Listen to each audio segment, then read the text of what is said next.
Listening to our user base is a key part of the process whenever we do an update on the platform. We recently did a sizable update with some first to market image recognition features in regards to our utilities that we process on the platform, and we got some feedback from our users whereby maybe we could refine it and make things a little bit more straightforward. So over the last week or two we've been listening and engaging with what our users think, and that has led to the release of the updates that's going out this coming Sunday. So I've got my screen recording showing just to the side of me, and I'm going to talk you through some of those changes now. So one of the first things that we've introduced is when a property is being added onto the system, there's a simple question within there now, and it's rather than you being prompted to add the meters straight away, with some text underneath, which we know you're busy, we get it, you don't always have time to read the text, so we've therefore made the journey a little bit more obvious, so you have to engage and commit to a decision. So the first thing it says is, would you like to add utility meter details? When would you like to add them? Would you like to add them now, add them later, or not required? So obviously if you say add them later, you can just go save and next. In this case, I'm going to say I want to add them now. Obviously it's important to note that you really need to know the serial number, the location, etc. I will add to that point as well, and this is some of the feedback that we've got, is that it's taking longer. I will highlight in just a moment that although we give you more options and more fields, the vast majority of those fields, with the exception of the utility reading itself, they're not mandatory fields. So the vast majority of the fields that we've introduced, they are optional. You don't have to use them. Obviously the reason we put in location, the reason we put serial number now at property level, is so that if you do it once against a property, you don't have to do it again, so any subsequent tenants or return visits should become more streamlined.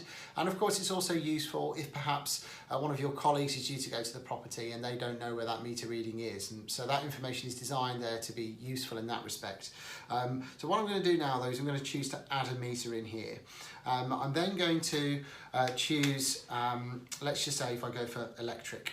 Okay, so you'll see now that previously we made the supplier field, which you can see just here, and also the location fields. These were previously mandatory fields, so we've made those now so they're not mandatory fields. You don't have to commit to them if you don't want to. Now, you don't have to take a serial number photo either, but of course if it does go to a dispute, the serial number can be very important, so it's important to note that. So I'm just going to quickly, I've got a meter in front of me here. I've got a smart meter, so I'm just going to go straight to a reading on here and just also give some comments on when you take photographs, how the image recognition will work. So some of the feedback we've got that it doesn't work, it's not reliable. I think it's worth noting that this technology, whilst it's new, it is very reliable, but it's just important to make sure you take a purposeful photo up front when you're doing, say, serial numbers. You do have the ability to take other photographs, in terms of location, but you can do that, and it doesn't have to be scanned. So in this case, I've taken one of my smart meter. I've got my reading in there, and I've just selected that, and straight away it's populated that for me. So you can see it's added in the serial number straight away. But as I said before, you don't have to commit to the location and those details if you don't want to, if you're looking to set things up quickly.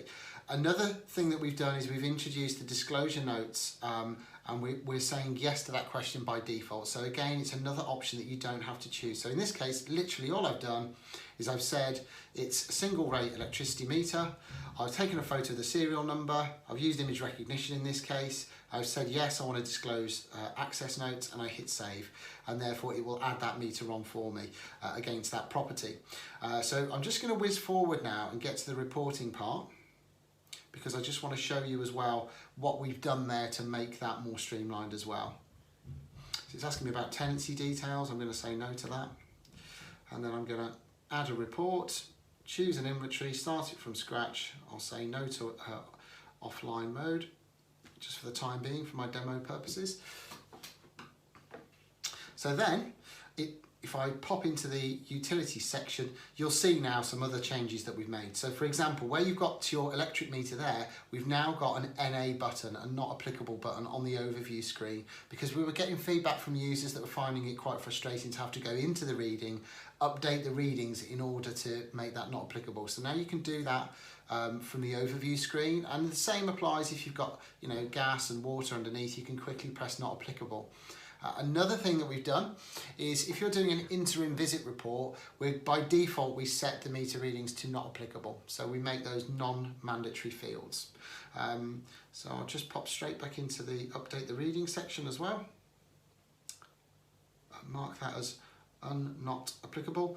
And so yeah, so just to kind of reiterate that as well, as I said before, the only mandatory field for you to populate is the reading. So the idea being though is if you're at the property and you take a snap of that reading, you can actually now vacate the property and then scan it later on, whereas before it would force you to type a reading in if you're in an offline state. So hopefully you're getting to grips with the new features on that utility update. We do have a further update coming over the next few weeks. We're going to be giving the users the ability to delete multiple items in one go. You'll be able to add multiple items in one go. You'll be able to clone a room, and we've also got something pretty groundbreaking coming very shortly after that. So two sizable updates coming over the next 6 weeks, and we really want to step up the innovation within the platform, but also listen as well. And we know that a lot of these features that are coming over the next 6 weeks are definitely by popular demand.